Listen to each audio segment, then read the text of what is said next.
Hey everybody, welcome to the Node.js meetup in South Florida, one of two Node.js meetups in South Florida that I know of. This one is the one in Fort Lauderdale.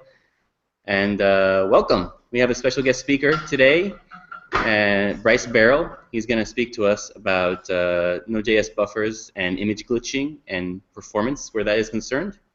Say hi, Bryce. Hello. So before we get started, I want to thank Tim Hass and General Provision for providing us our space today. General Provision is a new co-working space here in Fort Lauderdale, and it's really neat. I don't really have time to show you around properly, but some really nice spaces, really nice furniture, and the Flagler Village area is kind of up and coming in Fort Lauderdale. So check it out if you're looking for a co-working space here in Fort Lauderdale. It's a cool space, and Tim was a cool guy. So thank you guys for letting us do this. So let's go ahead and start with intros with everybody. So I'll start. My name is Nizar. I'm a freelance web developer, and I also work for Ironhack, a coding school. And yeah, I've been doing Node.js for, I don't know, two and a half years now. And it's been a really cool experience. I really like the community. So it's been great. So Bryce, why don't you tell us a little bit more about yourself? Sure. So I'm Bryce. I'm in Seattle, sort of a little north of Seattle, actually, but I work at a company called NodeSource, where we do consulting and training, and we're building products to help enterprise adoption of Node. I've been doing Node for a while now. Yeah, I can imagine. Right, so you guys want to introduce yourselves? I'm Sean Fitzgerald. I work with a company called AltPay. I've been doing Node just on my own for about a year. Cool. Going back there? I'm Stuart. I've been working with Node since 2010 and have very little to show for it that's in the public world, and I do a lot of it in private. Presently, I'm working for Akamai Technologies in cyber security. Scott Driscoll, I'm a .NET developer who wants to do more Node. Congrats, open source. Yay. My name is Paulo. I know actually very little about Node, but I'm very interested in it, and I'm taking this meetup as an opportunity. My name is Wendy. I'm a web developer in Miami. I work for a digital media agency, media buyers actually. I just now started Node, like yesterday. So. Fresh blood. All right. I'm Chris Curlin. I'm an independent developer here in Fort Lauderdale. I've got too much experience doing web backend stuff in Perl and lately more Ruby and Java, but I'm taking some classes in Node, but haven't used it for any real problem. Cool. All right, hopefully you guys could hear all that. And yeah, so Bryce, feel free to kick us off whenever you're ready. And if all right, sounds good. So if you want me to mute us, just let me know and I'll go ahead and mute us. It might be a good idea to mute just to make sure that I'm the dominant screen. Okay. Actually, I can do that. Bam. All Bryce all the time. All right. So I'm going to do my best not to scare those of you who are new to Node away by covering some fairly arcane, deep stuff. But go ahead and share my screen so we can get started. All right, give me a thumbs up if you can see that okay. All right, great. Let me just tweet the link. Okay, good. Hey Bryce, could you zoom in on the URL for everybody to follow along? Maybe if I knew how to use my wife's laptop, I could. Oh, okay. Well, I can zoom in. I just tweeted it, so. I got it. We got this. Don't worry. There it is. So brycebaril.github.io glitch-perf-talk. Yep. There we go. All right. Remember, can you also hit Command, Shift, and F to full screen your screen? There's no command button on a Windows machine, but I'll press F11. Thank Yeah, my I'm having computer issues at the moment, so I'm borrowing my wife's new laptop for this. Sounds good. Thank you, Ruth. Okay. Okay. All right, so let's talk node buffers, performance, and image glitching. So I'm going to go over these 4 topics here. So the first is the integration, which is revisit.link. Then we're going to talk a little bit about buffers, which are a node primitive. And then we're going to talk about some of the tooling that is available for Node and do a fairly quick case study on how to use that tooling to get some performance fixes. So first of all, revisit.link is an art project that Jen Fong, aka Edna Piranha, made. She's the one who made MeetSpace, if you've ever seen that. And basically what it is an API specification for collaborative art using image glitching or image manipulation. And so she was working on this, and she said, you know, I have this API, I'm about to release it, but I need people to write things that actually do the image glitching. And so she asked me to help, and so what I wrote was a set of libraries. Well, let me show you the site first. Let's see. Okay, so it basically looks like this. Anybody who has an API server that follows the spec can register them, and then you can choose an image and then send it through whichever ones you want. So let's choose an image. How about this one? We'll pick Solarize, Interlace, Row Slice.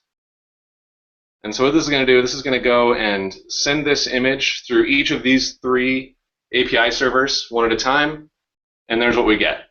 And most of these are doing in Node. In fact, all of these I wrote, so all of these are done in Node.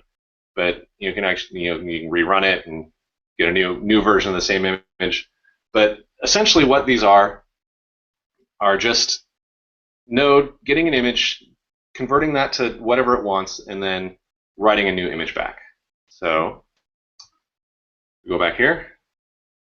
So what I wrote was something called Glitcher, which actually uses 3 different Node modules that I made. One is read image, which mostly I just went around NPM and went shopping for work that people had already done in order to read different image files or file types. So I found one that reads GIFs, one that reads PNGs, and one that reads JPEGs, and I have it convert it to a common memory structure. And then I wrote Glitcher, which is something that purely manipulates the images based on that structure, and then write GIF, which found another different library that writes GIFs and use that to actually write the images. They all get written as GIFs, even if they were in PNGs or JPEGs coming in, because that way you can always add animation. Hey Bryce, I'm sorry to interrupt you, but we lost your slides. You lost my slides. Yes.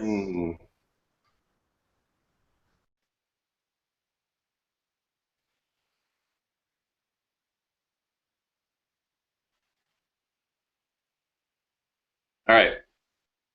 So did you at least see the revisit and everything?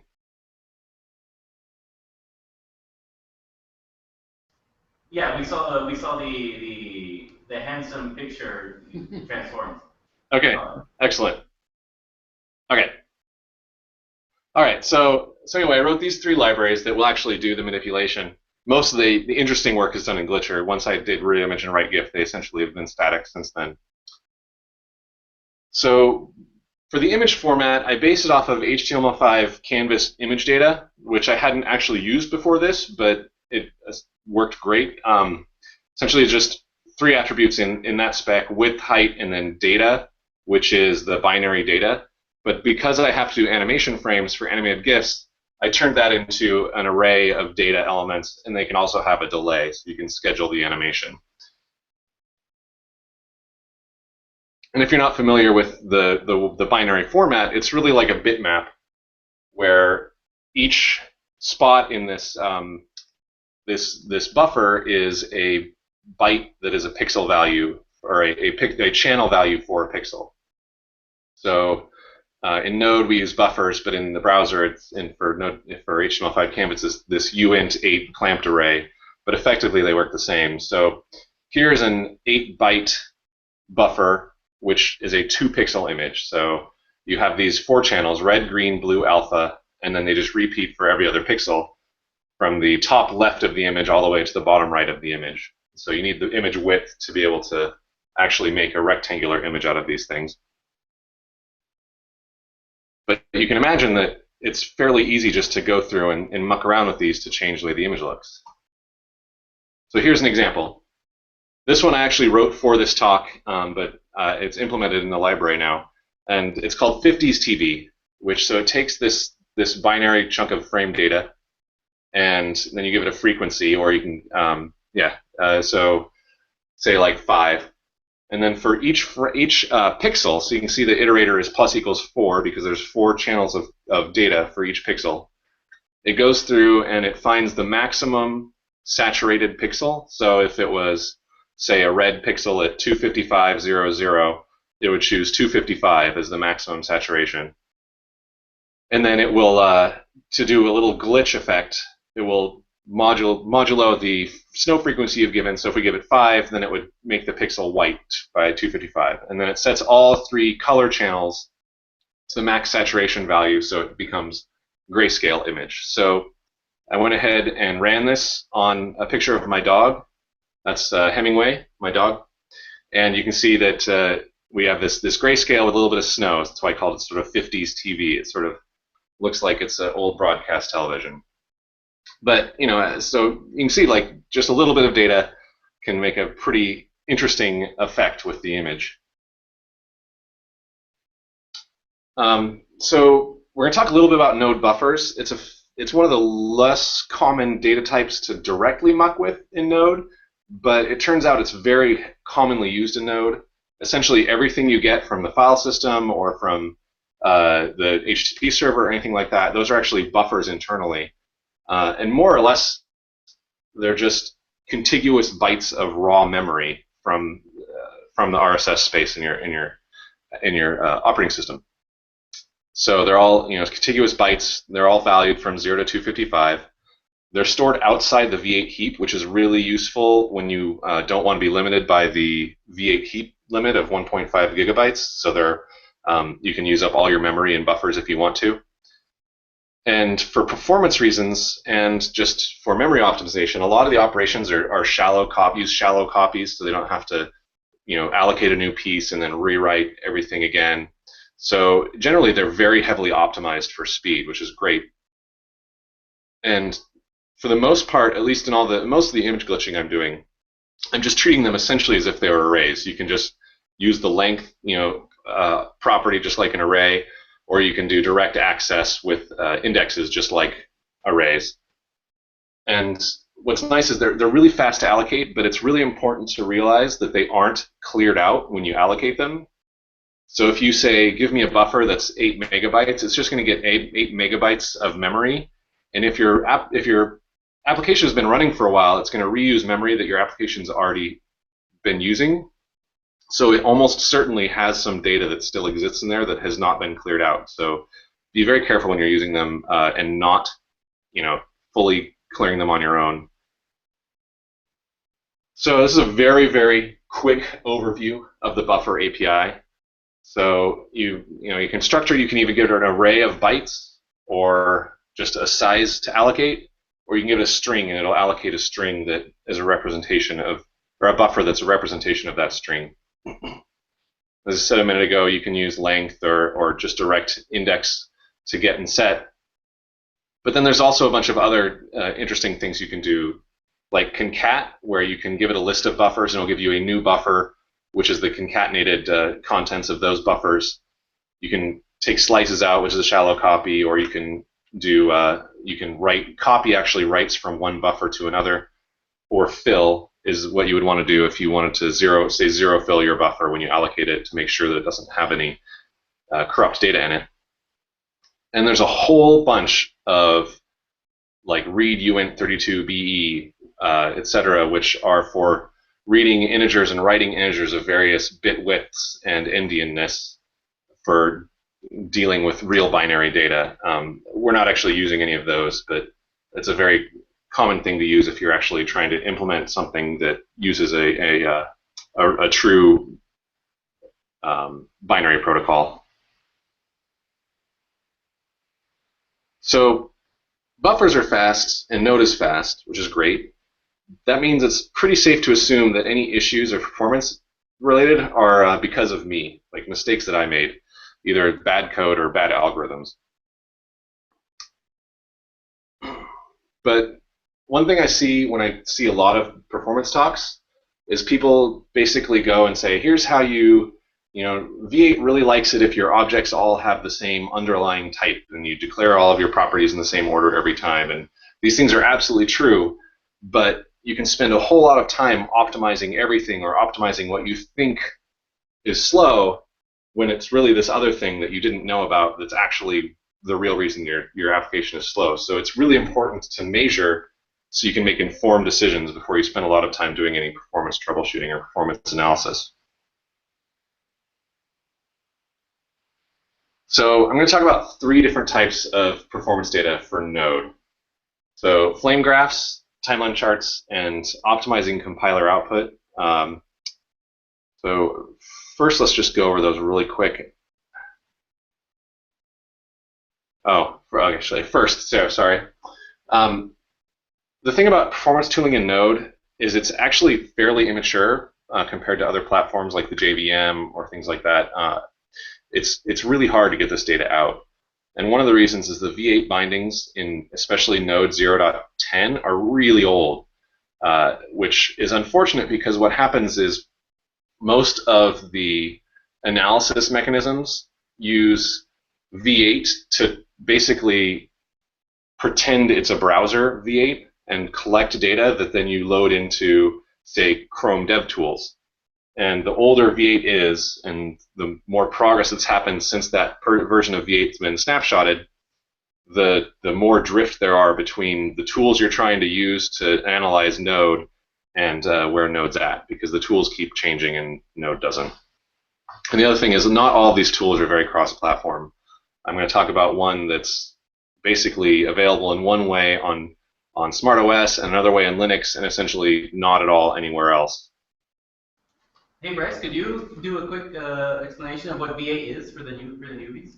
Oh, sure, absolutely. So V8 is the JavaScript engine that Node is based on. It's the JavaScript engine inside of Chrome and developed by the Google for the Chrome browser. And it's the magic that is V8 or is JavaScript on the server with Node.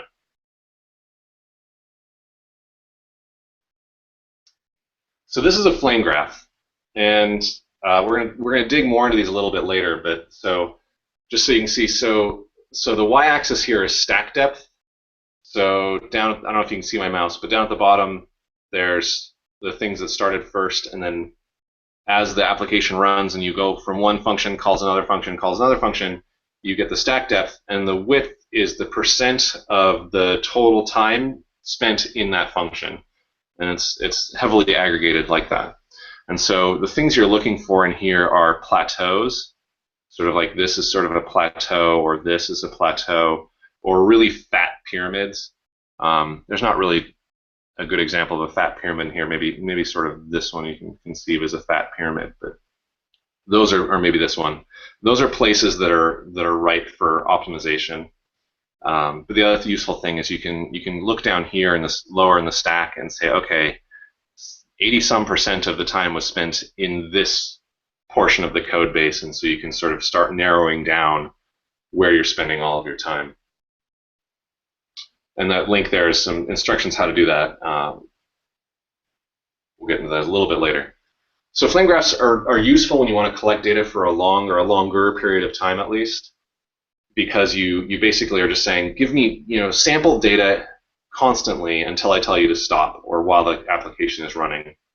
And it's useful to identify where to focus your time, and also because most flame graph tools capture at the kernel level, you're going to capture C++ time or kernel things as well, which means you get a bigger picture of what's going on. The caveats being, it's easiest to do on SmartOS using dtrace, where it's still not very easy. And as I said, so that because of the age of 0.10 and its V8 bindings, you're pretty much going to have to use an unreleased version of Node for good output. So 0.11 or above. Otherwise, your JavaScript functions won't have names. They'll just be memory addresses, which makes it not very useful. And the aggregation it does removes the time axis. You don't know in what order things ran or how many times a certain function was executed or anything like that. Hey, Bryce, we got a question over here. Yeah. I think I've seen some material lately where people are using Linux perf events. Have you seen that? Yep. Okay. So we're going to do exactly that to capture a flame graph in a few minutes, which is great if you're running Linux. So another thing is they can be hard to analyze. It's sort of like you kind of look at it and say, well, this looks like a good place to spend my time, or this doesn't. And inline functions can be hidden, which we'll actually see that in practice later when we get to the case study. But it's important if you're calling some, or if you need to know that the inline function is where the time is being spent, it won't show up on the flame graph, just the caller or its caller's caller if it was inlined more than once. So another option is a timeline graph. And this is like a heat graph, or flame graph, except it has the time intact. So here you can see the y is the stack depth again, and then the x-axis is actually wall clock time. So you enter this function, and so you go through and you start all this calls this, calls this, calls this, and so on, and then this does some work and calls this thing, and so what you actually get is a sequential picture of what's going on. We can see that replace background ran, and then we wrote the GIF once background was replaced, and so on. And so this is a little more useful for capturing things where sequence is important. And this particular tool also has a chart view, which will do some aggregation for you. And the useful things in this is over here in this on the left column we have self-time, which self-time is time spent in that function and not excluding the time spent in functions it called. So if you have a function that is really slow, it'll have a high self-time, assuming it doesn't call anything else. But if you have some function that calls that slow function, it might have a high total time because it calls a slow function, but a really low self-time because it doesn't do anything itself. So really, usually it's things that have a high self-time you want to focus your time looking at. So it's useful when you want to analyze a very targeted location of code because of the fact that time is intact. It's better for cross-platform support, at least in terms of the tooling that I use to generate these. And it's good if you're interested in JavaScript or V8 application because it doesn't capture kernel events like the perf tool or dtrace does.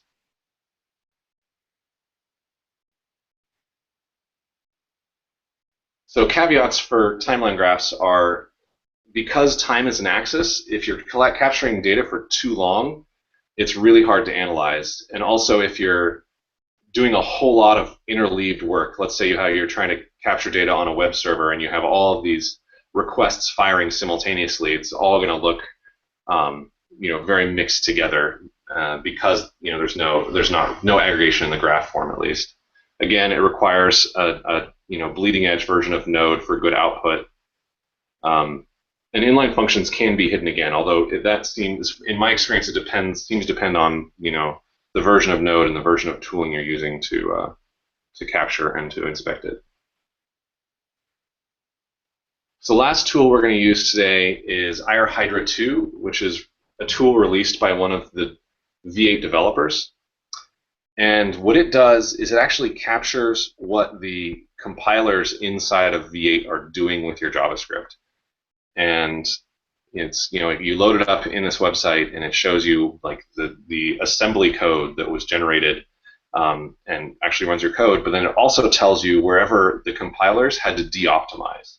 So when V8's running on your code, it makes all of these assumptions about branching. It's one of the reasons it's so fast and it can even compete with compiled languages, is that it can make assumptions that even compiled languages can't. Like if you give a function the same number every single time, it might start to assume you're always going to give it that number and can make all sorts of assumptions about, shortcut this branch of code, therefore it's, it pretend it doesn't exist, and all of these things, and really optimize your code down to the minimal number of operations.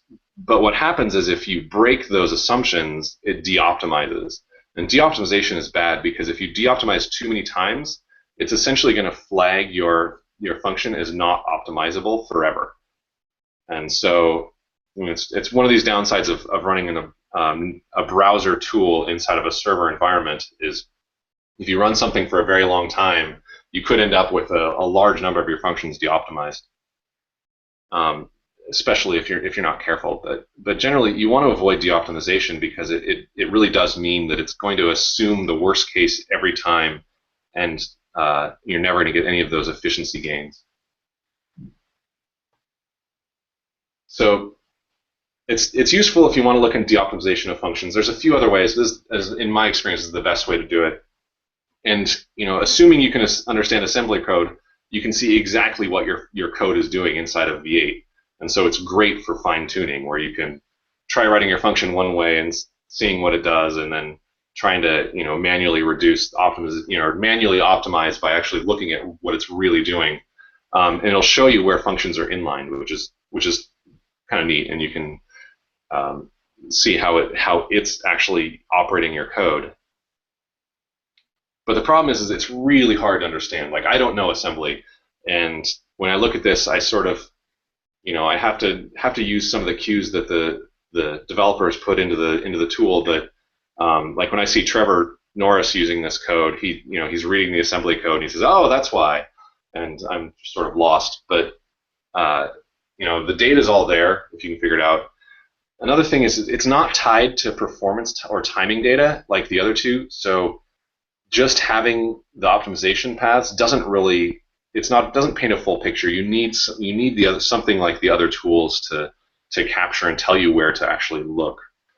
And the other thing is it's not helpful if you have good code but a bad algorithm. Like if your code never de-optimizes, but you're just doing the wrong thing, this tool won't help you know that.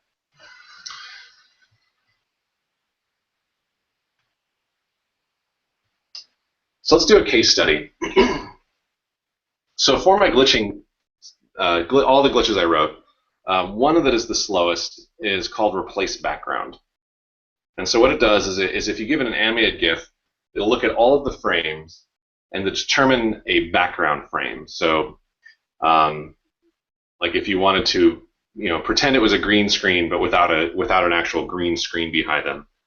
And then for each frame after that, it will then compare those to the background frame, and if you give it a replacement function, it will replace the background and then try to keep anything that moves intact.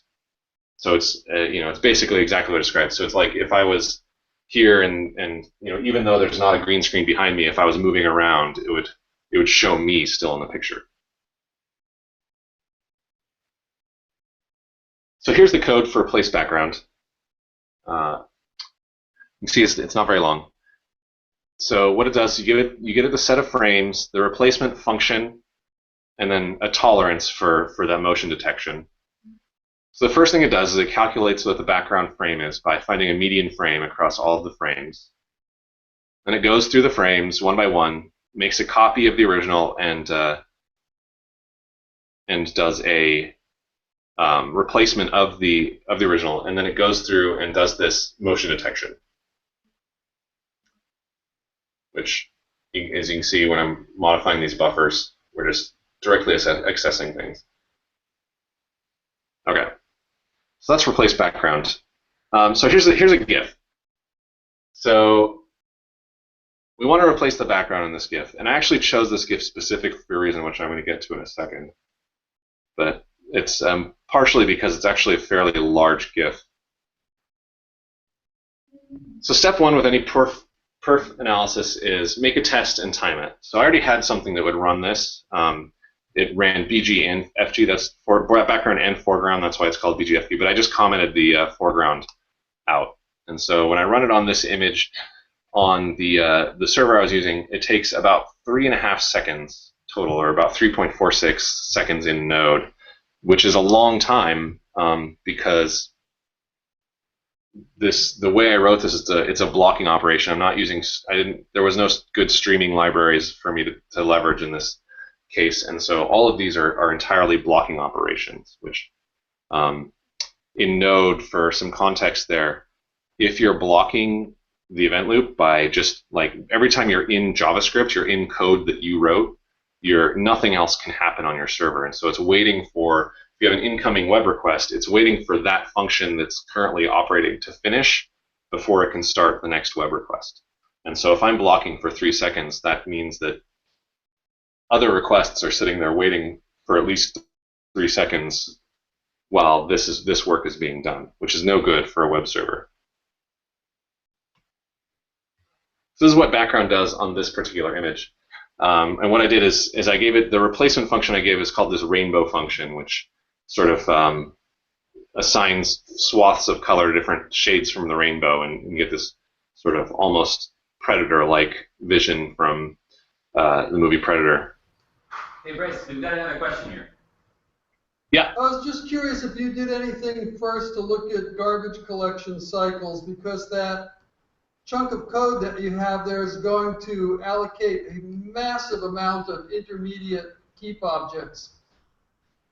So it actually won't do much of that because buffers are not inside of the heap. So if we go back to the code. But math operations are.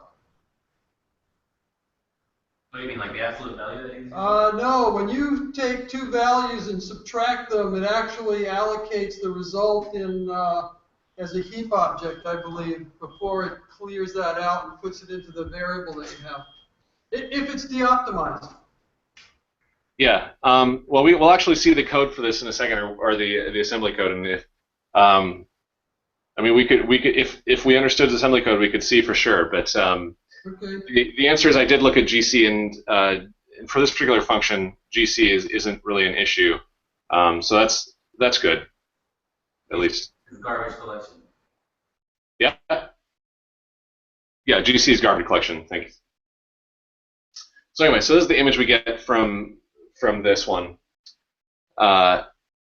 Which, one quick aside, the GIF format is really bizarre and old, and GIF optimization is not handled at all by the reading library I'm using, which is unfortunate because, and it's partially related to that whole buffers not being zeroed out issue. So the way GIF optimization works, as far as I can tell, is if a pixel has no data in a subsequent frame, it's supposed to just keep whatever was there in the previous frame. However, in this library, no data, because it's a browser library, and the browsers zero out their buffer equivalents. In Node, since it's not being zeroed out, it says, oh, there's data there, and so you actually get random noise filtering in instead of empty data that's supposed to inherit from the previous frame. So what happens is even if I just take this image and don't do any manipulations and write it back out, you actually get this weird effect where you have this image overlaid on random noise. But what happens is, for this algorithm, that's like the worst case scenario. So it's actually really good for determining, for making this really slow, so we can hone in on the slow areas. But it means that it fails the background detection algorithm, which is unfortunate because then it makes the GIF not as neat. But this is the best one I could find last night when I was writing this part. So first, let's generate a flame graph, and I used Linux perf tools. So I'm going to go ahead and drop out of full screen here. And no, I was full screen. Oops.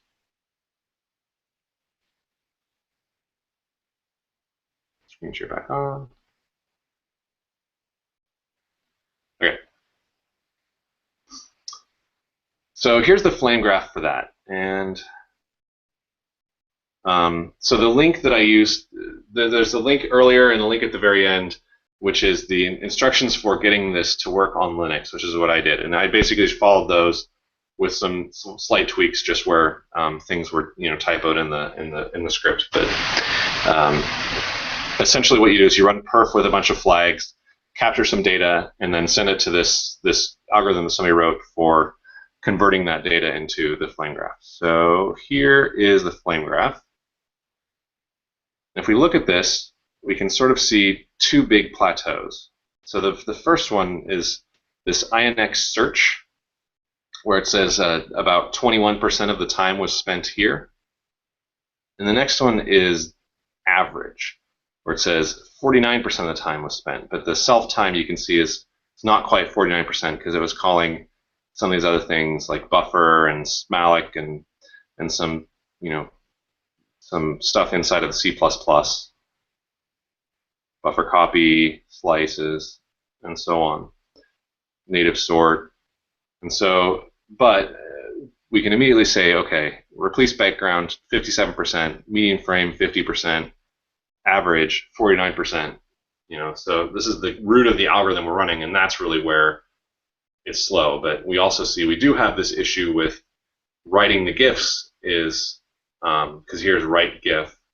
So just writing this GIF alone is actually fairly expensive, and so that's something else we can look at. And then everything else it's doing, it's reading the GIF. That's 3%, fairly small, and we have some file system operations to write the file out, and so there's other stuff that's sort of less important to us. But so that's our immediate findings from that one. So tool 2, timeline graph. So to do this, I used a tool called V8 Profiler, which is just a library. It's a native library on NPM that you can install. It does work in 0.10, but I definitely highly suggest running it in 0.11 if you can, because it will get much better data. But essentially what you do is you acquire V8 Profiler, and you tell it when to start and when to stop. This is because it's collecting that timing information, so you sort of want to give it a very targeted area to look at. So here I've inserted the start profiling and given it a name, and then stop profiling, and then it gives you this data structure back. And so I just stringify that and write it out to a file called, in my case, bg.cpu profile. And Chrome DevTools are really picky about the file extensions you use, so it will require to use .cpu profile. So here's the output, and let me go ahead and open this up in Chrome DevTools.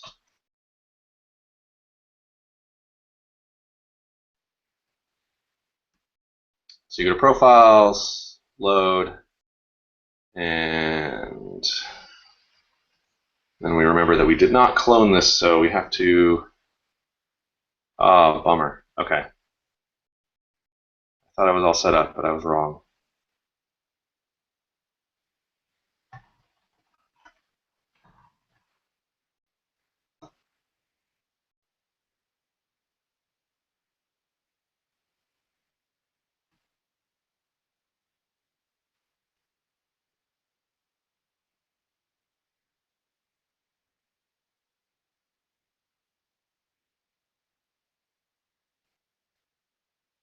What?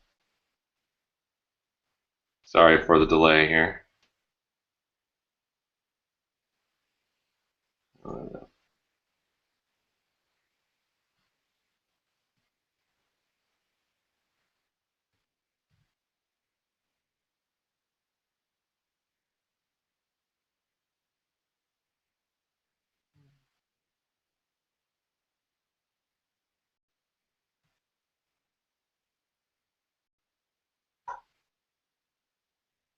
Okay.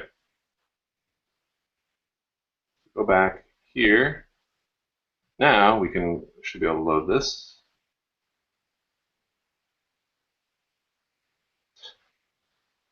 Of course, added the .txt.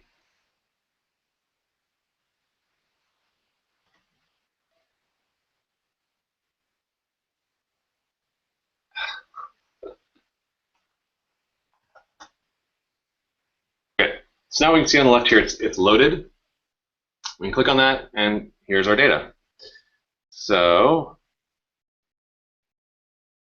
This is the wrong data. Convenient. Or actually might be a version difference between the version of Node or version of Chrome I was using and the version of Chrome that my phone has. And so anyway, I guess it is the right data. It's just different output. So here in the chart, we can see that we spent the most time in this INX search again, and then the second most time in average, which corroborates what we saw on the other one. But if we dig in here, you can see that it's actually not just average, it's actually median frame, and which is from replace background. The data from the other one is better. Well, let's look at it anyway before I switch back. So here is the timeline graph. You can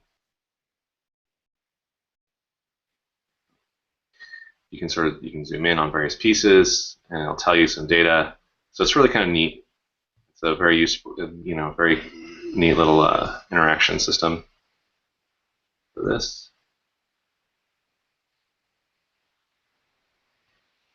So here's average. It's calling these other ones. Here's the garbage collector, and so on. So unfortunately, this graph looks a lot better because it makes a little more sense. So I must have put the wrong data file into GitHub, I guess.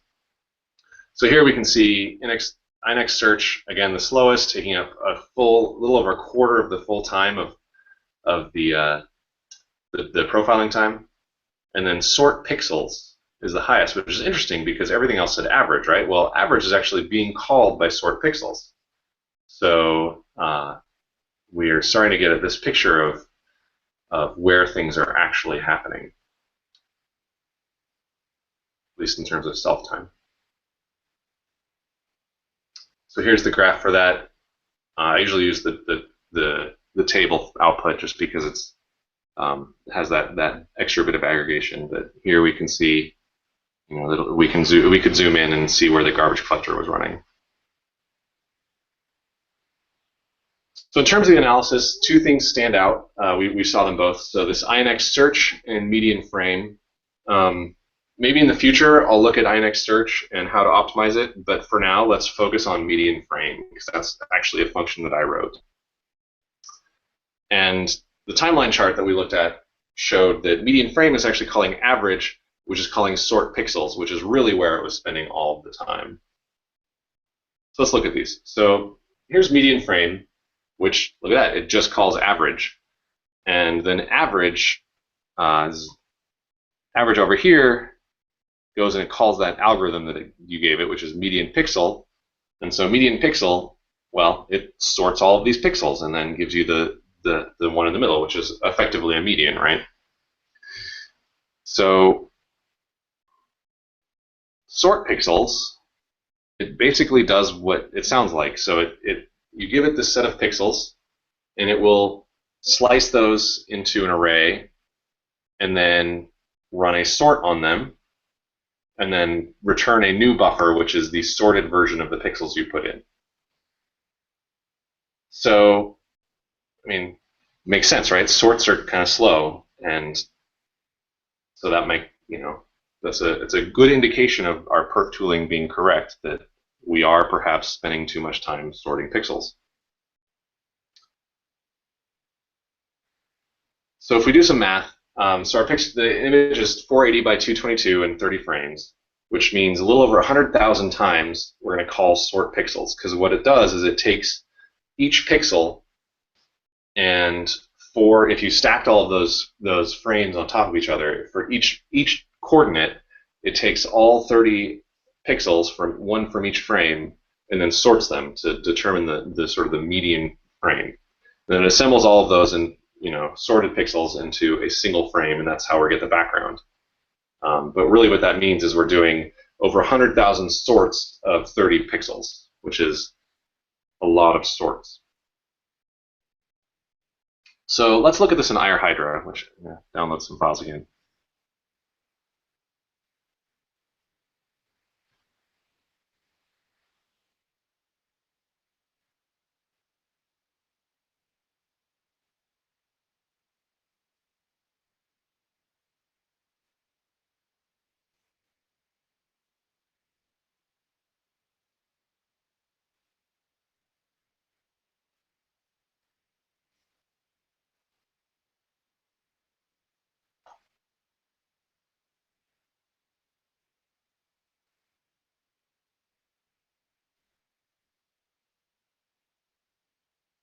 Feel free to ask any questions or field any questions while I'm downloading stuff.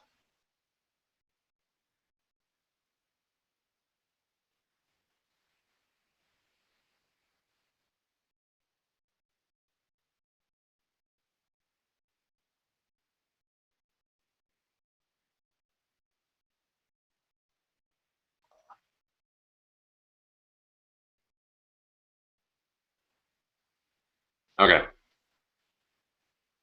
So now we can go to IR 2, so it's this at Mr. Alep's website, and then we just load both of those 2 files I just downloaded into it. So we have the hydrogen output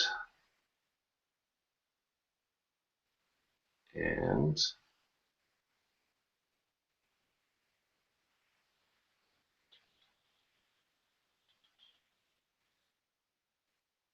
the ASM code. And so now what this lets us do is we can sort by deopt, and we can see all of the things that got deoptimized. And we have this whole list of color set values, which we could look at if we wanted to and say, okay, so why is this deoptimized? And it would say, at ICE 703, it changed T3 T to I. So it can, so basically it's the instruction converts a value from one internal representation to another, and it will deoptimize if they can't be converted. So eager deoptimizations are the bad ones, and there's also lazy deoptimizations, which are the less bad ones. And so this is the actual assembly code for that, generated for that particular function.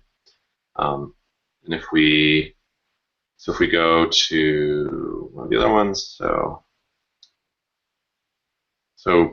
here at the top we can see that none of the functions that we're interested in are actually showing up. So we can search for them down here. We can say average. That's the one that was slow. And so we click on average.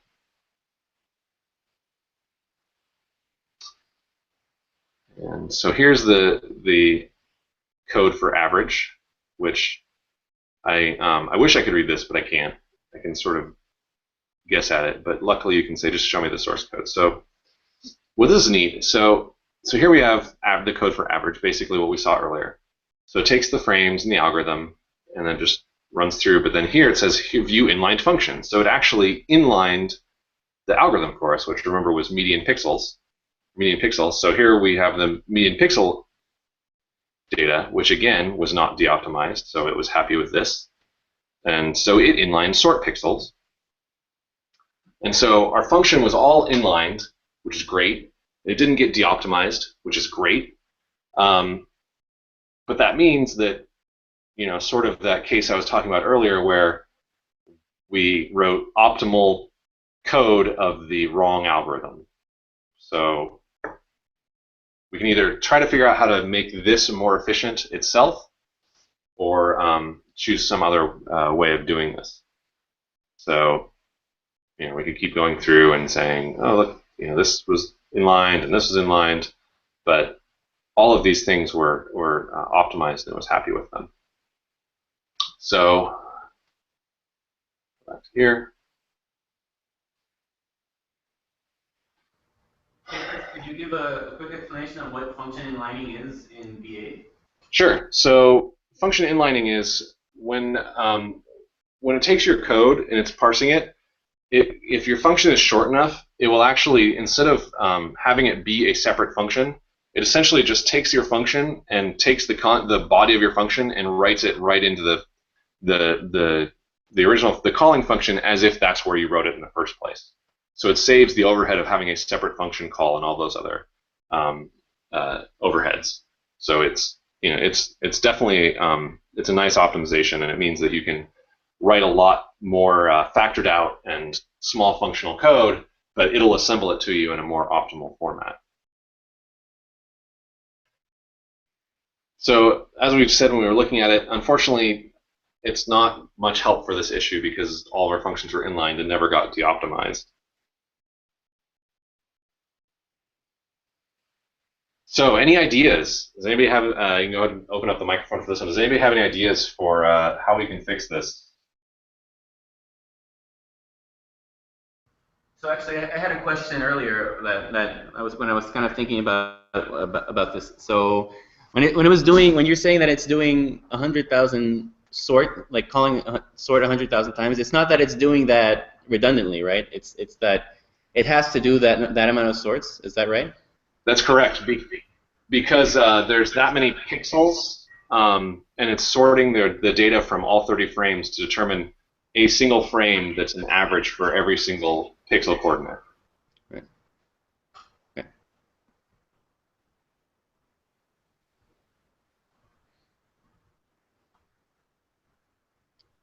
So any other ideas?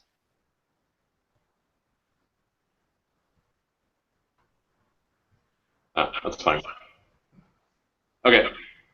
So let's switch algorithms then. So if median is slow because of the sort, let's just do the mean instead. It might be a slightly different output, but it'll still work. So here's the code for mean pixel. So you see that there's no sort. So what it does, if there's no pixel, if you give it no data, it gives you a random pixel. Otherwise, what it does is it goes through the pixel data that you've given it and simply just does an average using the mean algorithm and returns you a single pixel, which is the mean of all of the pixels you've given it. And don't worry too much about the bit shifting operation here. That's just something I've done to do the flooring in a way that the optimizer can understand as always returning a uint. So here's the results of switching the algorithm. So you can see that the data is actually different. In fact, it's perhaps even a little bit better. You can sort of see his profile now, but it's still pleasantly glitchy. And it's way faster. So it's still kind of slow, but we shaved off over 1.5 seconds of runtime, which is significant and fantastic.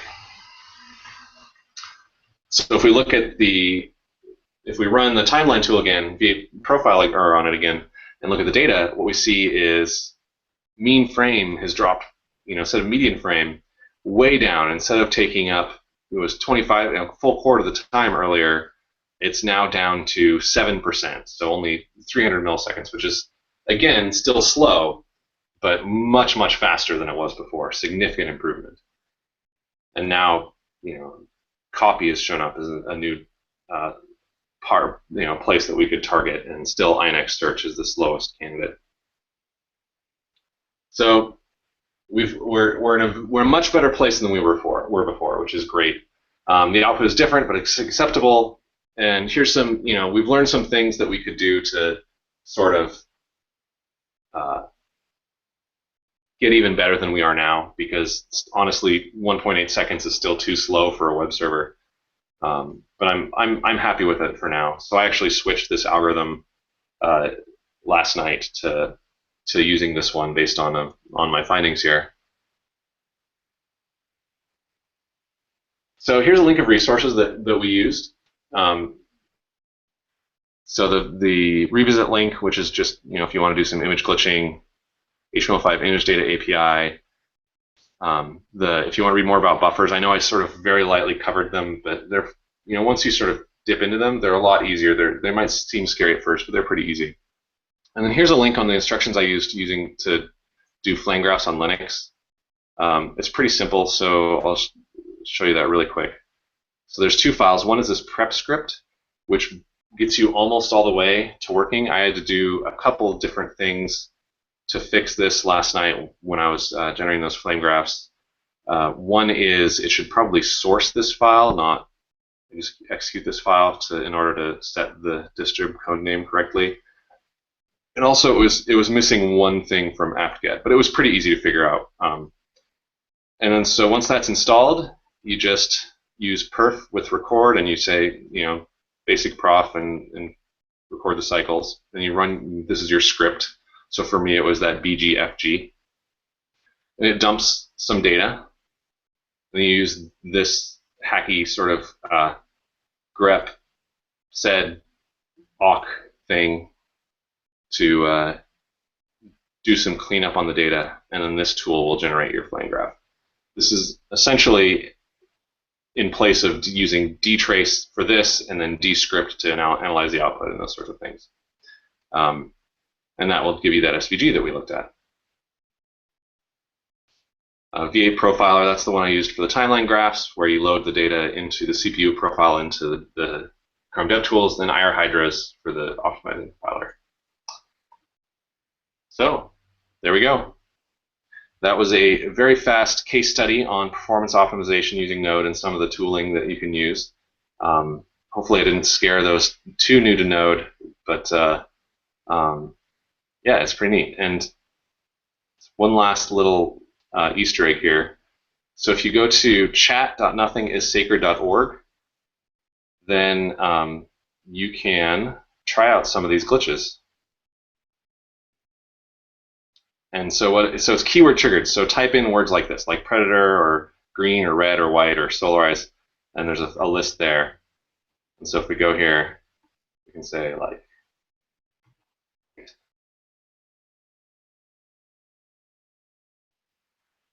and so what that's doing is it's doing a chroma key, which is like a green screen, and it's replacing everything it thinks is white with black. How come I don't see your faces?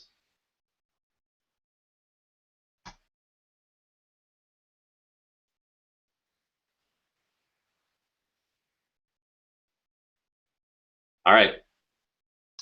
So, anybody have any questions?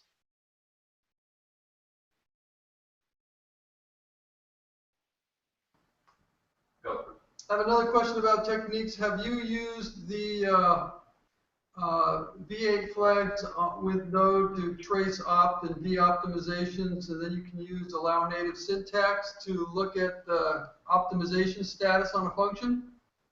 Yes, there's a couple ways to do that. You can use the flags to, in 0.10 that will output a V8 log that shows you optimizations and de-optimizations.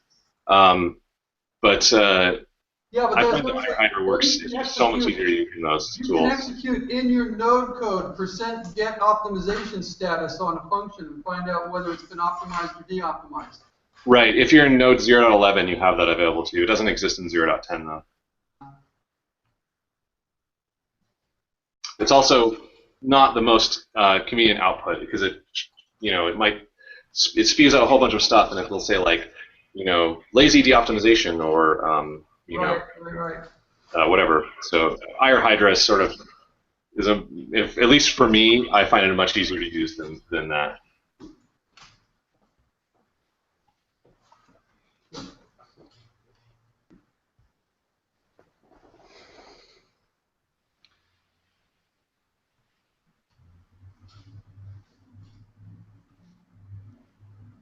I'm disappointed not to see more of your faces showing up on the chat.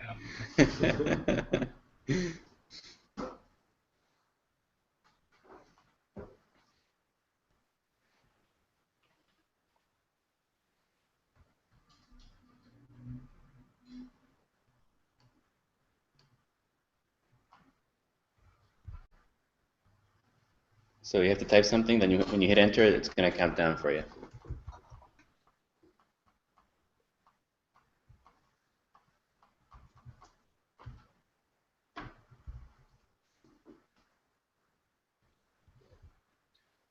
Yeah. There you go. For me, it counted down from 8, but I think it's not quite.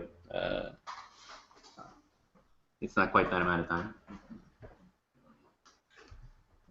So if any of you are interested in trying out these tools, the Image Glitcher library is a great place to try them out because I was not trying to be optimal in any way when I was writing these. I was just trying to get them written. And so there's a whole lot of places that really benefit from performance analysis and research. And it's conveniently easy to use these tools on this code base because it's not a web server where you have to worry about incoming connections or anything like that. It's a very statically testable lab environment.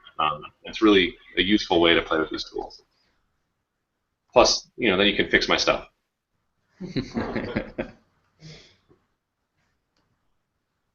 Awesome. So Bryce, I was just wondering on the sort pixels function, you looked at trying to get rid of all those times 4, all the j times 4 in there.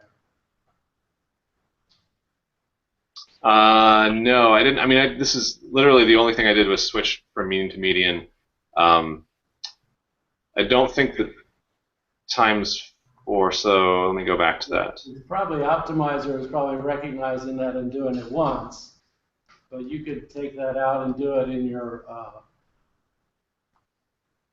just have 2 indexes and have them, one of them plus 4 each time. Oh, down here at the bottom? Yeah, use a J and a K. Oh, yeah. I'm sure that the optimizer is doing that sort of thing for me, but yeah, you're right. I mean, there's things like that. The other thing is that one of the things I considered was fixing the body of the sort function. But I don't know if you saw in the higher Hydra output, it actually shows a more optimal solution for that too. So it wasn't going to help much.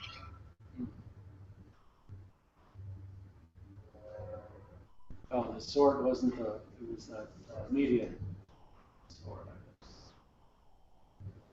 Yeah, what I'd really like to do is find a better way to find that background frame that doesn't have to do pixel by pixel analysis.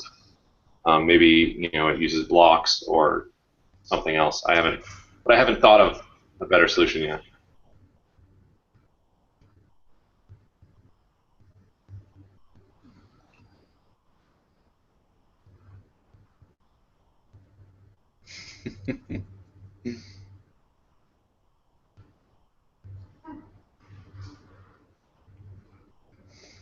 You got an in-browser version of Buffer? Yeah, so I use Browserify. Oh, okay. Which just uses the clamped arrays. The biggest difference being it zeroes the buffers out. So you instead of getting this random noise behind the unallocated areas, it's just white in the browser.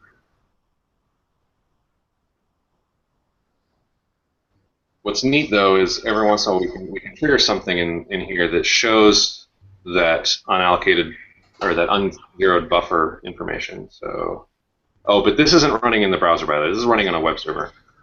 No, but in the page for Nothing is Sacred, there's some interesting buffer class in your bundle.js. Oh yeah. It's not doing that for image glitching though. It's doing that for, I think, the capture. I didn't. So this is MeetSpace Chat, which was mostly written by Jen Fong. I did the image. I just put the image glitching in.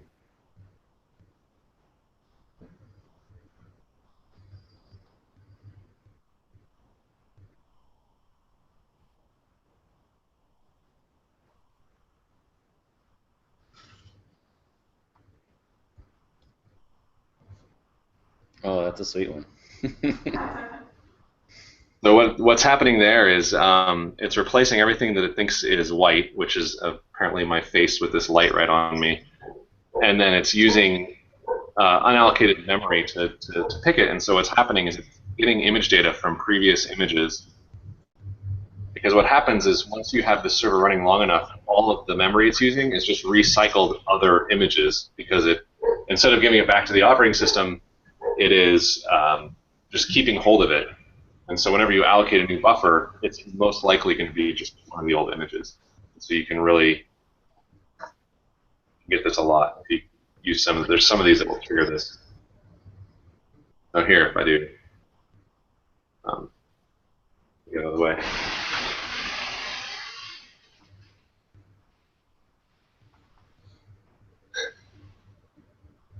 Yeah, it's hard to see, but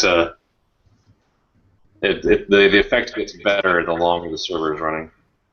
Nice.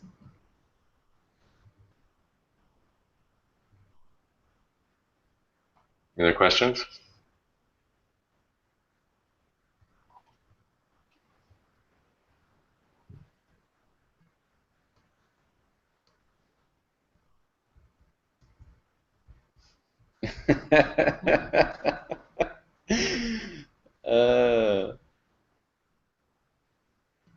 I'm sad that you're not trying this thing out, people. All right, I'll do one more. I kind of want to try the bands on that.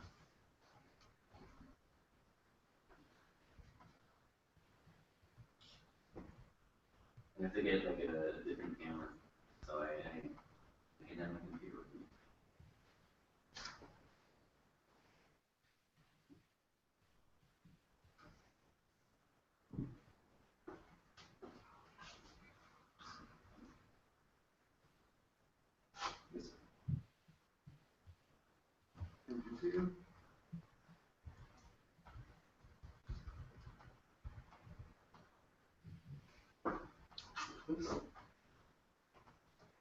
Very nice.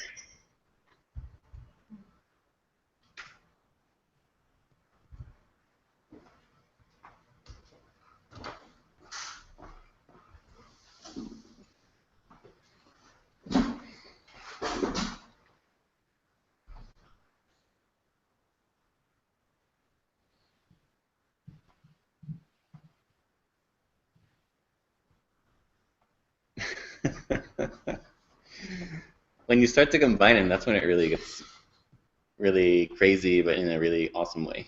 Yeah, but it's all just using this glitcher library. So you should, feel free to play with it. Have fun. It's kind of fun. All right, I'm gonna turn off screen share.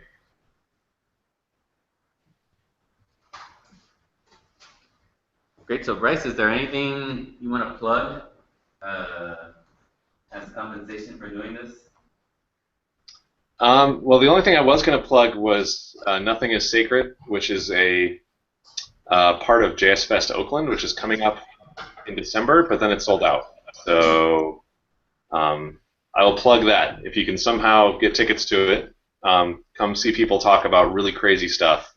The whole concept behind Nothing is Sacred is this idea that people shouldn't reinvent the wheel or try something just because it's already been done is wrong, and people should be encouraged to experiment and rebuild and try new things, because you're going to learn a lot in the process, and you're going to discover that a lot of the assumptions that people have made about the way computers work or operating systems or computer languages were all made 40 years ago in the 70s, when the world was a lot different, and assumptions, they had to make assumptions then about how computers would work, and computers are very different now than they used to be. And so there's going to be some interesting talks there. One person who's rewriting a new kernel that's trying to remember, somebody who's rewriting a whole bunch of the core math libraries in JavaScript. Sorry, man. Sorry. No problem. Yeah, so if you manage to get a ticket, because maybe somebody can't go, you should come and see it. It'll be fun in Oakland in December. And finally, are there any words of wisdom, advice that you want to give, JavaScripters out there, new or old?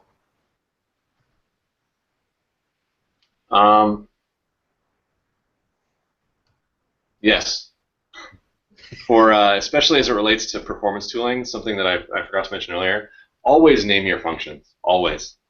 I don't know if you saw that I had a few anonymous functions where they didn't have names. In the performance tooling output, they're just anonymous functions, and you can't tell where they are. And so even if your function is some closure that you expect to only be called once, give it a name. It's free. It's easy. It makes your code easier to understand anyway. Great. So let's give him a round of applause. Thanks, Bryce. Hopefully you kind of went deaf for a minute with our thunderous applause. All right. Thanks. Bryce, you still working on your time stream stuff? I am indeed. I don't get much time that often, but but it's one of my favorite projects to work on. Ah, good. So it looks really interesting. Yeah. The thing I'm doing right now the most is I'm doing a major refactor of the Node Redis library because it was written for like Node 0.4 and it needs a lot of work. And so I'm about 70 to 80% through with that, and it's going to be a pretty radical change. So it's taking most of my spare time at the moment. Are you going to break the index file into smaller chunks? Yes. Sweet. Yeah, I'm also going to break pretty much every library that uses it because the API is going to be radically different. Oh, hey, that's what major versions are for, right? Exactly. Sweet, man. All right, Bryce. Well, thanks so much for doing this, and it was a great talk, and I really appreciate it. So, all right, thanks. Have a good night, and say hi to Ruth for me. Will do. All right. Have fun, everybody. Bye. Bye.